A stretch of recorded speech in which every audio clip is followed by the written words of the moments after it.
Hello, this is Michael Wojak with your City Council update for March 1st, 2010.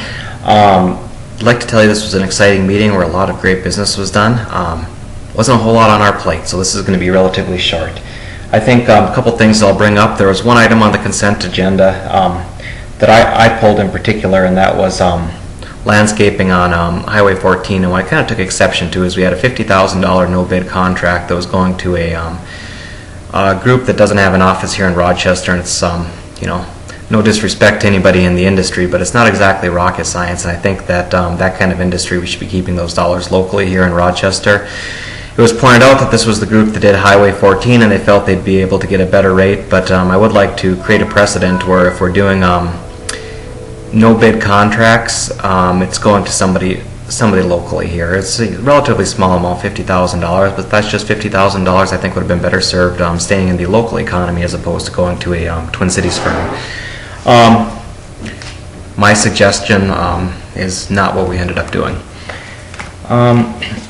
We also talked about turkey hunting in the city, and I have the way it's proposed. I don't really see anything that's going to be any downside to it. I mean, you still basically need permission of the landowners, and you have to have big enough land, and basically you're not supposed to shoot your neighbor, which I don't think is going to be an issue. We've had deer hunting now for a couple of years, I think maybe since 2005 or 2006 in the city, and we've really had no issues, no complaints with it. I think this is even more mundane than that. I don't see any issues. I do, however, have some turkeys in my neighborhood that are going to have a very bad day coming up. If you've ever seen these turkeys, it's not like when you hit a turkey with your car, it's not like a deer where it's going to do damage to the car, but what wild turkeys will do is they will attack pedestrians, and I've seen it happen myself, and we've got a little bit of population issue with the birds in the town, so I think it's something that there's probably a place for. Outside of that, we really didn't have anything else on the agenda. Now, I kind of waited a little bit to post this because the next meeting has been moved to March 15th, which is odd because myself, Bob Nowicki, Sandra Means, we're all going to be in D.C. as well as the mayor, so there's going to be a council meeting with 4 people on there, and traditionally we've just moved it, but apparently it got moved back without some of us really knowing about it, and but anyways, it's a meeting that I'm not going to be at, so don't expect an update from me on it unless something catastrophic should happen at that meeting. I guess one other issue that I'll touch on at the meeting is we had this settlement with Frank Casciati, who's sued every level of government more times than anyone's been able to put together on a piece of paper for me, but a couple issues with this is that I think the city was entirely in the right here, and I think we had some very poor decisions that were made at the judicial level that really hurt us. In one particular case, we had a number of conditions, and then the appeals court actually created a new condition, which the appeals court is supposed to be an area where they look at what was done in the previous levels and don't introduce new information, and apparently those rules did not apply to this particular appeals court, which is frustrating. And another judge determined that certain fees or assessments were not appropriate because the city of Rochester did not put any money into the overpasses either at 40th or 48th Street,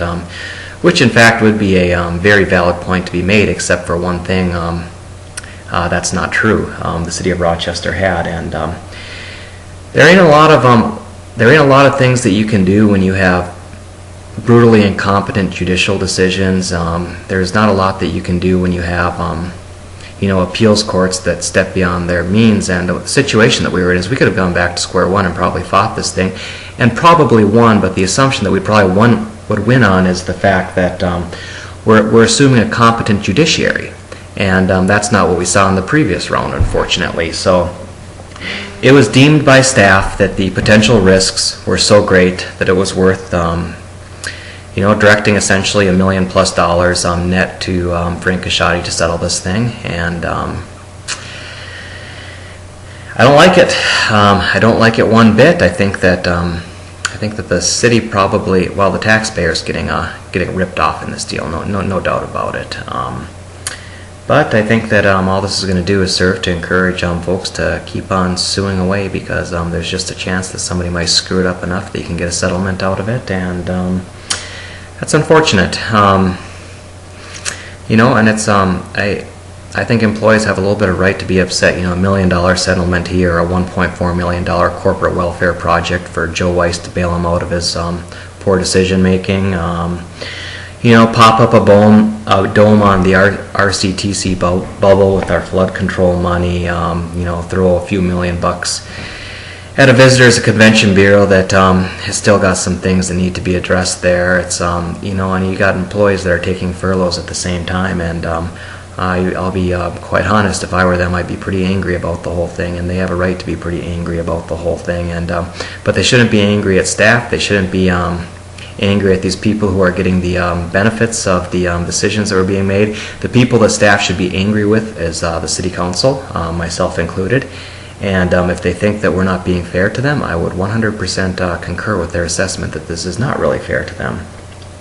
Interestingly enough, I did at the meeting that we discussed the Convention and Visitors Bureau material. I sent out an invitation to all of the unions that worked in the city as an invitation to come. Now, I sent them public information and invited them to a public meeting, but there are still some people in city government who feel that it's not appropriate and feel that we would be better served to try and hide information from these groups, and that's not the way that I do business. I'm neither for or against organized labor.